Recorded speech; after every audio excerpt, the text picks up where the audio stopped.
How to get your ex to forgive you.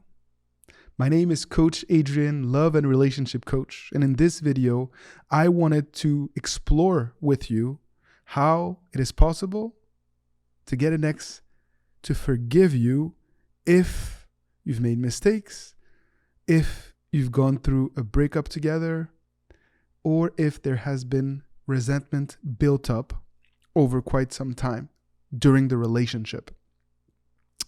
For all of you tuned in to Love Advice TV and subscribe to our YouTube channel, thank you for your trust and for your support. And I am always excited to be able to provide you with fresh content and new insights that I gain from coaching sessions with individuals just like you.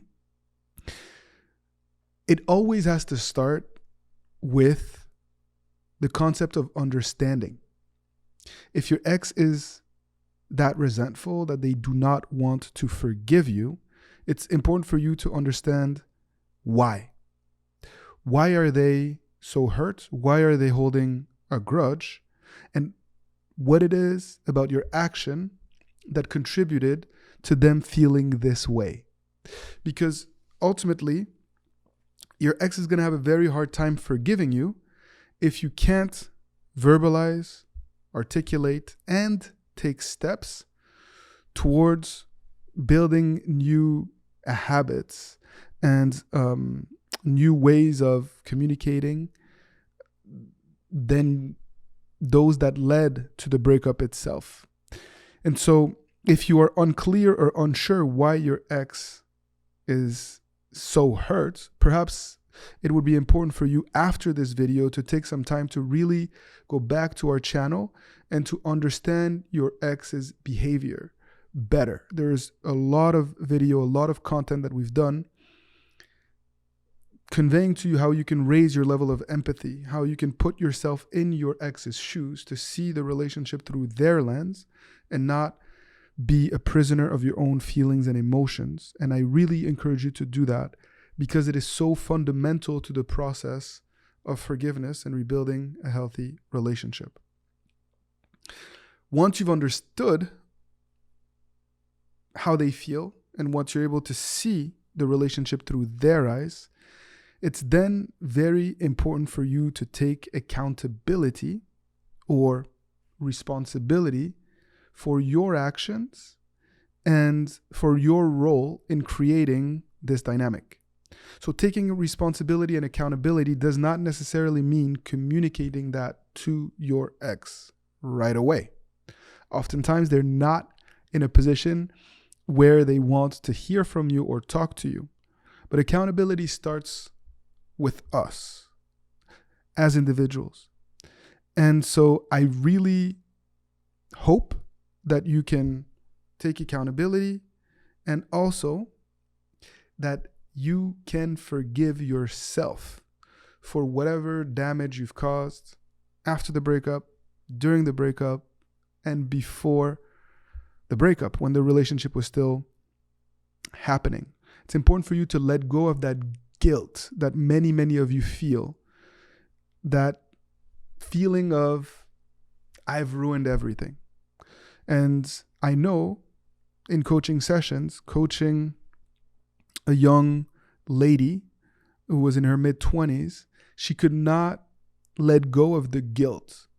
She felt that she had ruined something absolutely beautiful. And she felt like it was her fault that she was never going to be happy in love again because she had ruined it with a man that was, in her eyes, perfect for her. Very gentle, very kind, very supportive. And she took him for granted. And she realized that she really took him for granted and did not make him feel appreciated, cared for, and loved. And so she felt like crap. And she reached out to me, and I tried to convey to her that taking responsibility and accountability is very different than dwelling in the past and feeling guilty. That is not productive. It's actually very counterproductive. And quite often it leads to you acting completely erratic and compounding the problem, pushing them even further and further and further away. So once we have been able to take accountability, it is very important for you to start to prove to yourself that you indeed have changed.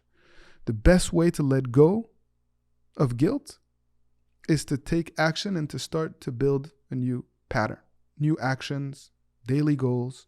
Start to take small steps, and then you will start to see that you are not the person that made those mistakes, and that you're actively seeking to do better and to be better. And ultimately, that's all that I can ask of you.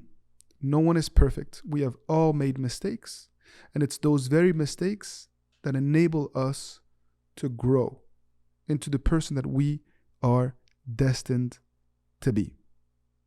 Ultimately, once the dust has settled, once you are more in control of your emotions, once you've started to feel like you are changing in a sustainable way, then we can try to reconnect with your ex and open up the lines of communication again. And the most powerful way to do so can be a handwritten accountability letter. Many of you have heard about our accountability letters, and the reality is that they can be a very potent, powerful tool to rebuild a sense of connection, to open the lines of communication, and to plant the seeds of forgiveness. The letter in itself is not a magical tool that will just get your ex to come running back, but it is part of a process of forgiveness. And those who have never written a powerful accountability letter may have preconceived ideas about what that looks like. But the reality is, if you're able to take significant action, to actually start to change, to take accountability, and to detach from the negative emotions, conveying all of that in a way that's not needy, that's not desperate, that's not trying to change your ex's mind, can be so powerful because it is heartfelt. It is real. It will surprise your ex, and it will enable them to see you and to reflect on the relationship in a different way. Your ex broke up with you because they lost faith in your ability to change. They lost faith in your ability to make them happy. But the steps that you've taken since the breakup are going to prove them otherwise. You will shatter that image that they have of you, and a letter can be a very powerful, potent means of doing that. Not everyone feels comfortable writing a letter to their ex, a handwritten letter especially.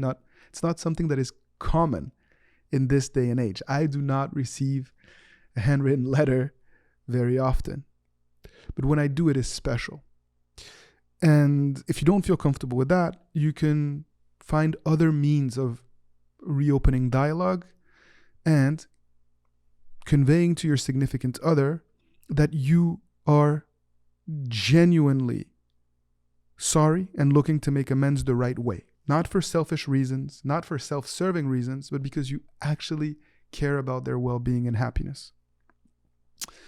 Whether it's a text message, a direct message, on social, an email, a voice note, a phone call, ultimately, you have to decide for yourself based on what makes the most sense for you, for your ex, and for your dynamic.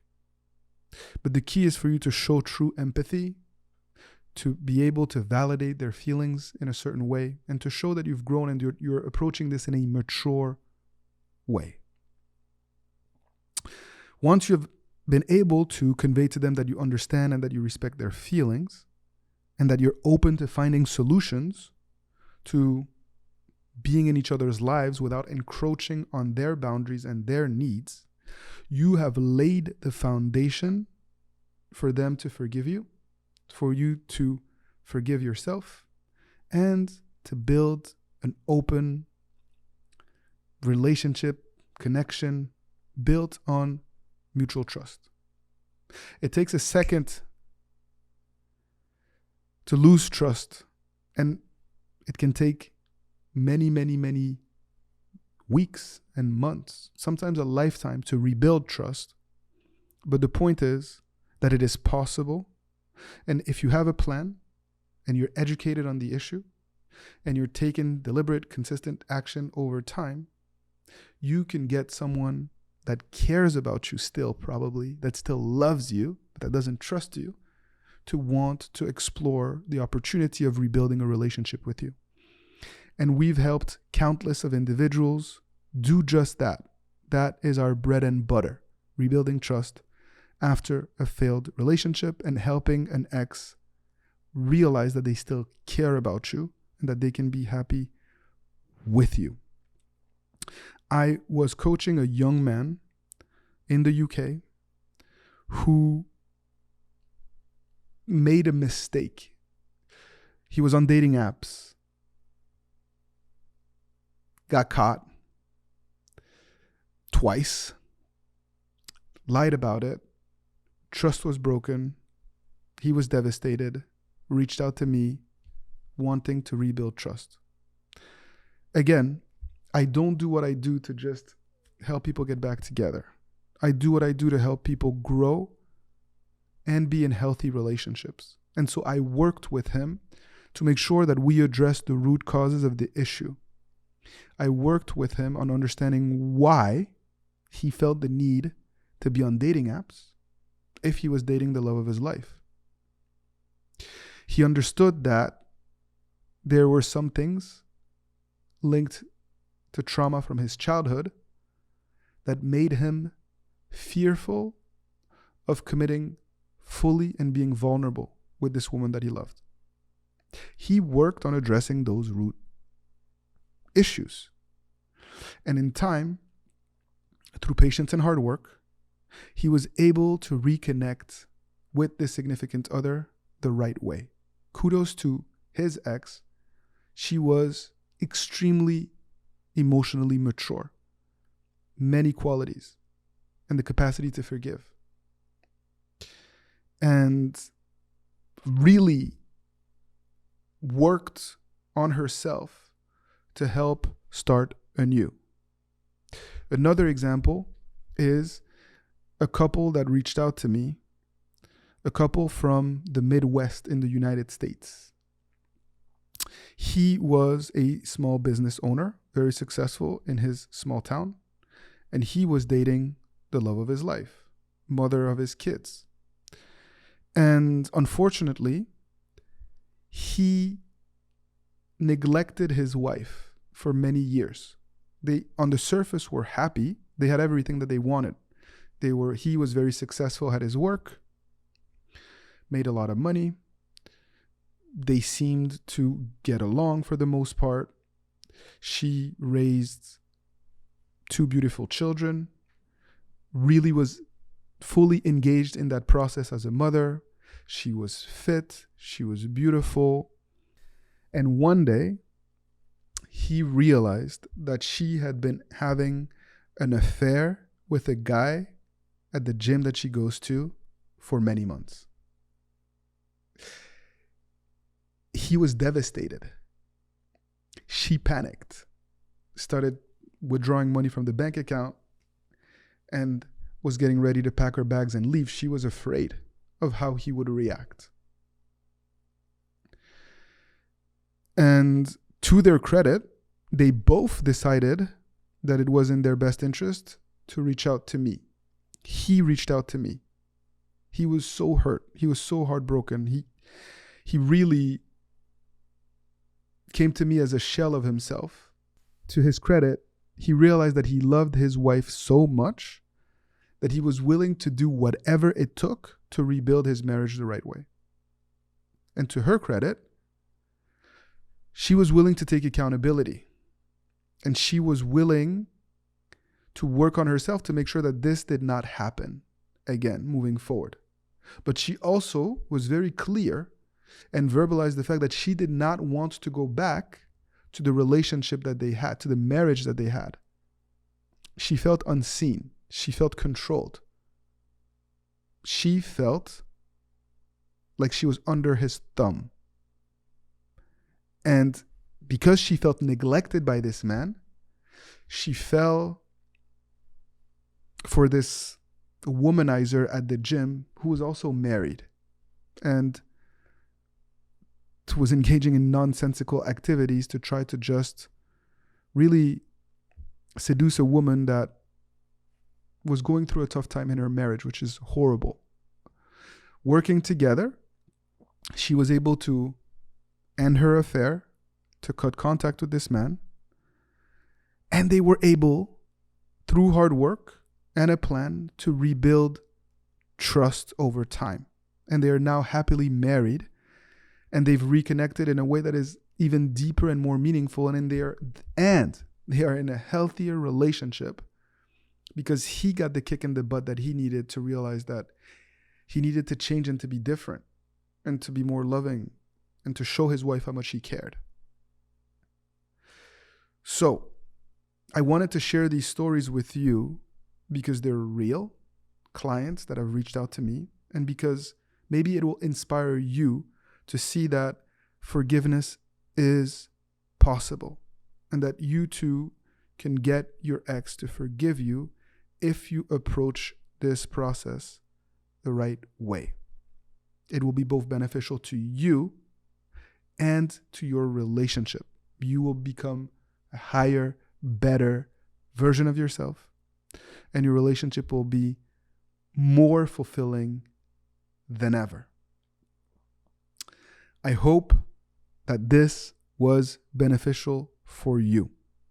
If you want to learn practical tools on how to take steps to forgive and how to take steps to ensure that your ex forgives you, you can continue to learn more by clicking on the link below to access our free resources on this topic. As always, thank you for sharing your thoughts, your comments, your support in the comment section below. It's always a pleasure to hear from you, to get your feedback so that I can continue to learn and grow as a coach. And just wanted to, as always, close this video by letting you know that you are fighting the good fight and that I'm so grateful to be able to do this for you. Take good care and see you soon on Love Advice TV for another powerful and insightful video.